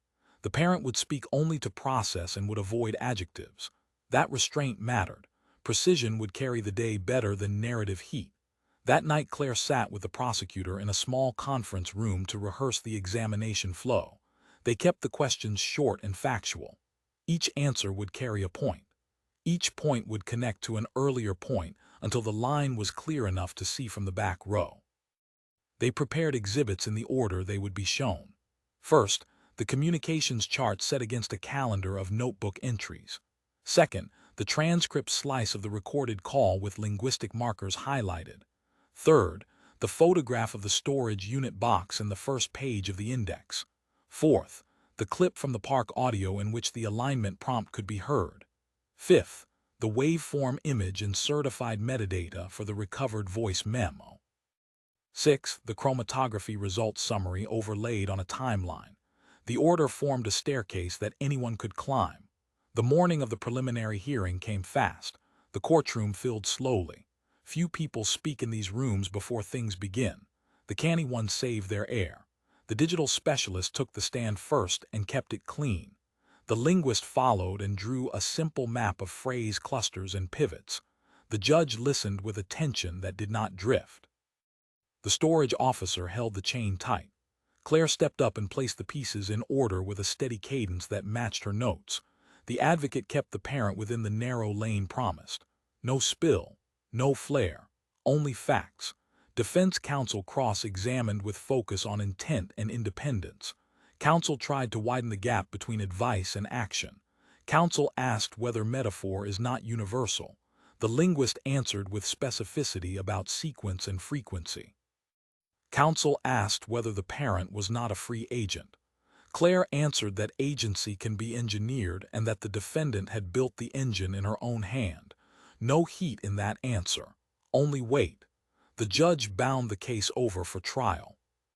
The ruling spoke of a line drawn by pattern and by planning. The calendar assigned dates that felt both near and far in the way court calendars do. The teacher watched with the composure she always worked to maintain. Yet when the judge finished, a small hitch cut her breath. It lasted only an instant. It told the whole story to anyone who understood that control is most fragile when the outcome is no longer yours to shape. Back at the station, Claire planned the last round of pretrial steps. She would secure a certified copy of the voice memo metadata from the cloud provider. She would finalize the ink analysis report for submission. She would coordinate with the child welfare workers to ensure that the child at the center of the parent's fear remained shielded from the coming public storm. She would meet with the prosecutor to decide whether to approach the defense with a structured offer that included admission of method and cooperation on prior events that had not yet surfaced. That decision would be theirs to make together. The priority remained the same: protect the vulnerable, present the truth cleanly. Move with care. Night came again as files closed and screens went dark. Claire stood by the window and looked at the city as if it were a large board with pieces lighted and unlighted. She thought about words as tools. She thought about how the wrong hands can turn tools into weapons.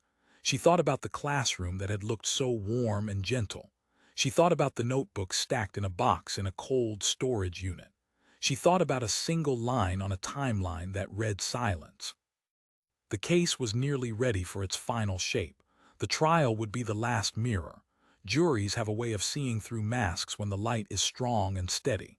Claire planned to bring that light and hold it without shaking. There would be no spectacle and no flourish. There would be a story about design and effect told through clean pages and steady voices. The law would do the rest. In the quiet of the cell block, the teacher lay awake again. Control had shrunk to breath and posture once more. The mind that had guided others into certainty now had to face uncertainty without the old tools. Doors do not close forever for everyone. Some doors swing back on the weight of truth. Morning would come, and with it the next step toward the end of this case. Claire would be there with the binder and the blade made of method. The line that began with a whisper would finish where all such lines finish when the work is done, in a verdict that names what a person chose to do and what that choice made of someone else's life. The days before trial moved like a slow tide. Every hour carried weight. Detective Sergeant Claire Morland knew this rhythm well. Final work produces no fireworks. Final work is paper and order and the careful removal of anything that could wobble under oath. She woke before dawn and read lists by the window until the sky changed. She walked through the station with a steady pace. She kept the case on the rails. The defense filed motions in a tight stack. The first asked the court to exclude the notebooks as unfair in effect. The second challenged the voice memo as unauthenticated. The third targeted the forensic linguistics as unreliable. The prosecutor called a conference in a small room near the courthouse. Claire arrived with exhibits sorted and tabs aligned. They built the response point by point. They did not chase shadows. They held to facts that could stand alone. The notebook question lived on two pillars. The first pillar was relevance tied to design and method. The second pillar was admission by the party who wrote them. Claire gathered the chain of custody from the classroom cabinet to the locker and from the storage unit to the same locker. She checked time stamps on each log. She checked seals on each bag. The dates formed a line with no gaps. The latent print report sat on top. It showed ridged detail from the teacher on covers and on interior pages. It showed no foreign prints of note. That solved identity of author for the court's purpose. That also made the exhibits clean for the jury. The voice memo question demanded a deeper gear. The audio lab prepared a short affidavit and a longer report. The short one spoke to authentication. The longer one mapped metadata, hash values, and cloud sync logs. It showed that the file existed on the device at a known time. It showed that the file traveled to a cloud service in an automated sync within minutes. It showed that the file was later deleted on the device. It showed that the cloud retained a prior version. The on-chain hash matched the recovered copy. The voice analyst added a note that the spectral profile matched the teacher's voice across known samples from the recorded call. It was not identification by memory. It was identification by measurement. Claire printed the waveform image and placed it next to the script page that used the same phrases. Door, quiet after burden, weight lifted. The pairing needed no color. It needed only light. The attack on linguistics asked whether the expert could testify at all. The prosecutor answered with method rather than prestige. The expert would speak to frequency, sequence, and clusters. The expert would not assert mind reading. The expert would not reach into motive. The expert would show how the same phrase blocks appeared in the same order across the script, the rehearsal memo, and the live call. The expert would show how those blocks culminated in a pivot to a single path. The court wanted reliability and scope. The state offered both without drama. Claire helped shape the promise into a one-page outline. The page became a guardrail the judge could live with. The motion day came in a wash of pale light through high windows. The courtroom felt cooler than usual. The judge listened to each side in turn with a level face. The parties did not shout. They made lanes and drove in them. The court ruled line by line. The notebooks were admissible. The memo was authenticated. The linguistics was allowed with limits on the outer edge. No overreach. No claim that science had read the soul. Claire took the orders and checked the boxes that mattered most. Evidence was in. The path to a clean telling was now open. Back at the station, the chromatography report arrived with a thin chemical smell. The lab had finished the last run on ink samples from the blue notebook. The result placed key entries in a tight window that matched the surge in calls. The lab noted solvent ratios that drift with time. The drift here was small. That meant recent ink in those entries. The note from the analyst was dry and clear. The entries had been written in the days just before the final call. The chemist did not write intent. The chemist wrote time. Time was enough. Claire sent the report to the prosecutor. Then she met with the child welfare team to lock down protections for the child at the center of the parents' fear. The team had placed a shield over names and images. Any court filing that touched the child would be redacted. The courtroom would close for any line that moved into private details. Claire approved the plan.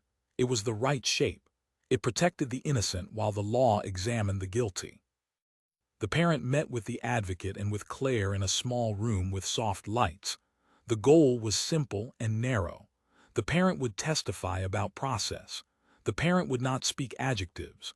The parent would state facts about calls, times, and the feeling of being led to a single choice. The parent would not argue law. The advocate kept the air calm and simple. Claire mapped the timeline with a pencil and asked the parent to point to each time. The parent traced the lines with a steady hand. The parent did not cry. Restraint takes strength. Strength is common in ordinary people who have been pushed to a cliff and then asked to describe the fall. Another quiet thread came to Claire's desk at midweek. The jail had flagged a recorded call from the teacher to a distant acquaintance. The call did not break any order. It did show repeated phrases that matched the alignment language from the park. The tone carried an attempt to set a story. Claire listened once. She did not need to hear it twice.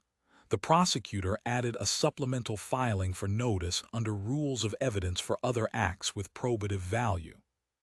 The court would decide whether that call came in.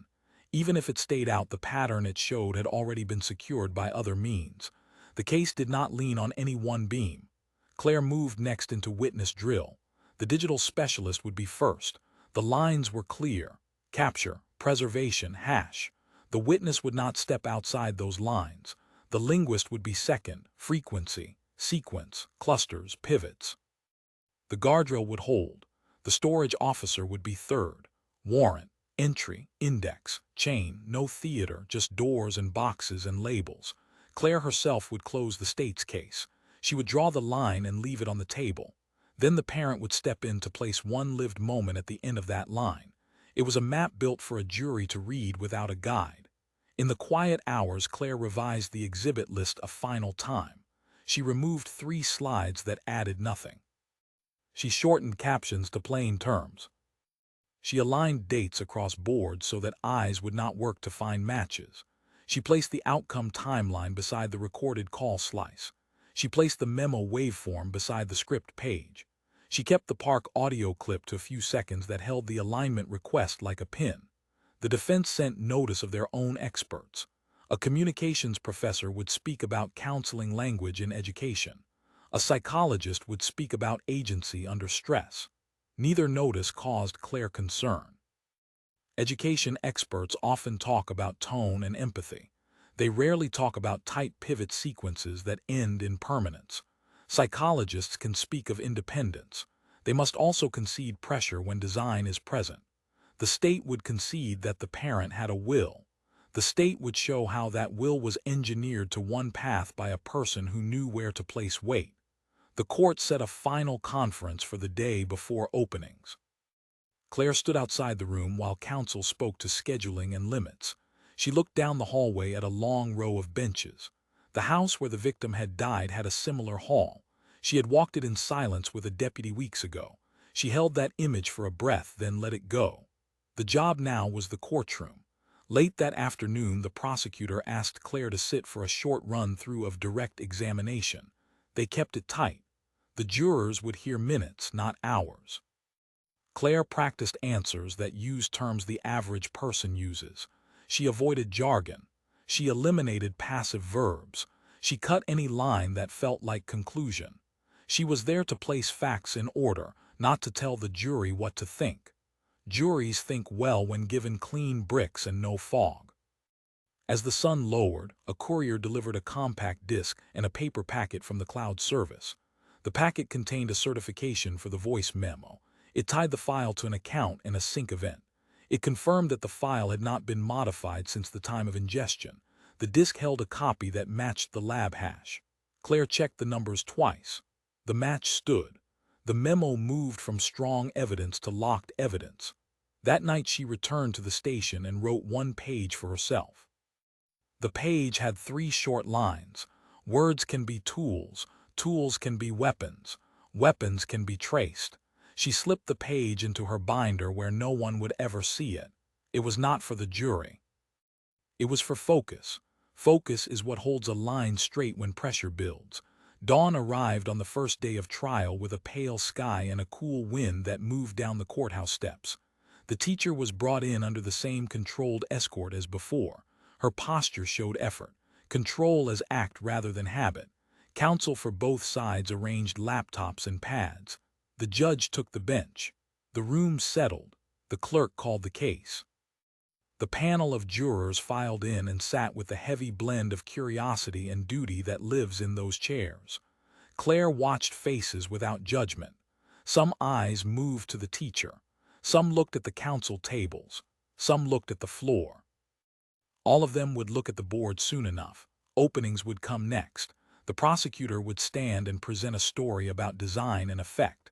The defense would stand and present a story about advice and choice. Claire would not speak until later, yet she felt the pulse of the moment. Months of work had carried the case to this place. A room with wood and light and 12 people ready to hear how words shape acts. The bailiff called for order. The prosecutor rose. Claire closed her binder and set her hands on the table. The path ahead was clear. It did not need force.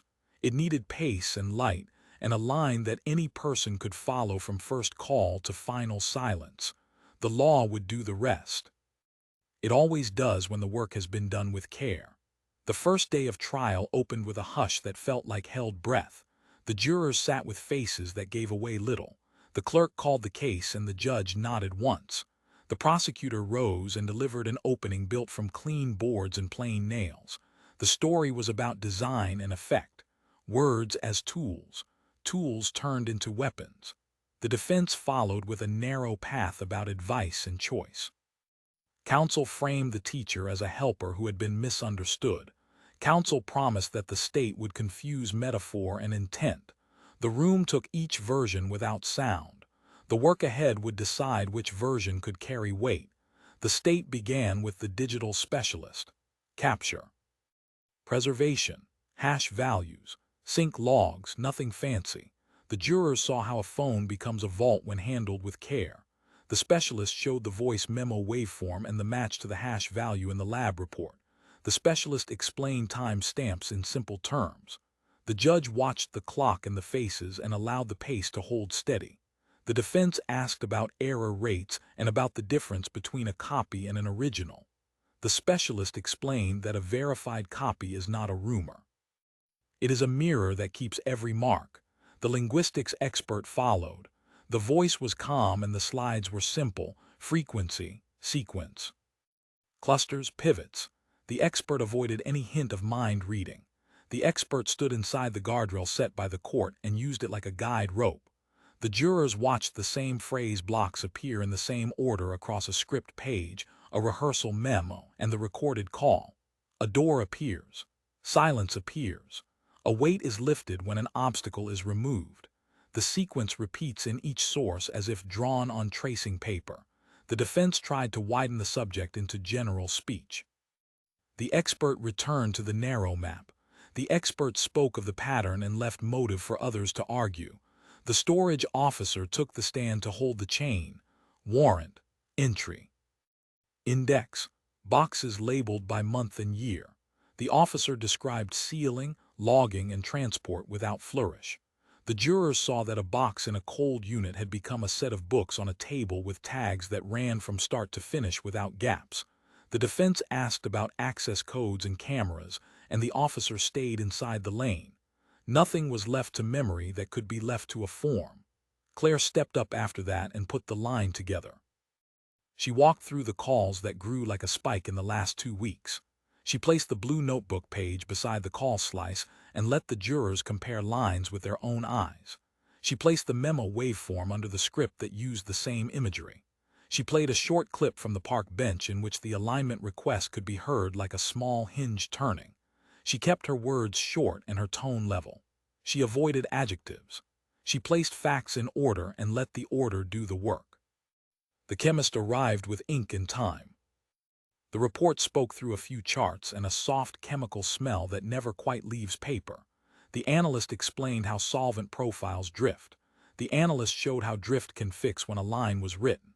The key entries in the blue notebook sat inside the same small window as the surgeon calls. The defense asked whether ink ages the same in every room. The analyst answered that variables exist. The analyst showed that in this case the variables had been measured and controlled. The line held. The parent testified last for the state. The advocate sat in the front row with steady eyes. The parent spoke with restraint. Times, durations, a slow shift from options to one path, a late-night voice that made duty sound like peace. Parent did not tell a story of grief. The parent described a process. The jurors listened without looking away. The defense asked about stress and about independence. The parent said that choice had felt like the only open door and that the door had been named by someone else. The words were simple. The impact was not. The defense called two experts. The professor of communications spoke about empathy and support language in education. The professor described how repetition can comfort a listener. The professor did not contend with the narrow pivot sequence that ended in permanence. The psychologist spoke about agency under pressure and about the ways a mind can hold two ideas at once. The psychologist said that adults make choices and that stress does not erase the will. On cross-examination, the psychologist conceded that design can channel a will without removing it. The concession sat on the page like a weight at the end of a scale. A short rebuttal followed. The state did not add fireworks. The state reminded the jurors that the case did not live in motive declared. The case lived in method shown. The judge set the schedule for closings. The day ended with a long exhale that could be felt more than heard. Closing arguments arrived with the same low light the next morning. The prosecutor stood with one board marked timeline and one board marked method. The state began at the first call and ended at the last line labeled silence. The state spoke about foreseeability and about intent proven by pattern. The books in the box, the page that matched the call, the rehearsal memo that carried the same cadence as the live persuasion, the park audio that pulled a witness toward a shared story, the blocked calls to the parent in custody, the replacement notebooks purchased after seizure. Each point was clean. Each point rested on a record rather than a flourish. The defense answered with the language of help and with the language of choice. Counsel said that the teacher had been a guide and not a puppet master. Counsel said that the parent had acted alone at the edge of stress and pride and fear. Counsel said that the state had turned metaphors into chains. Counsel asked the jurors to keep the law of proof in view. Counsel asked for a line between counsel and command. The judge read the instructions in a voice that made no promise except care. The jurors stood and left the room with a slow shuffle, and then they were gone. The courtroom emptied by degrees.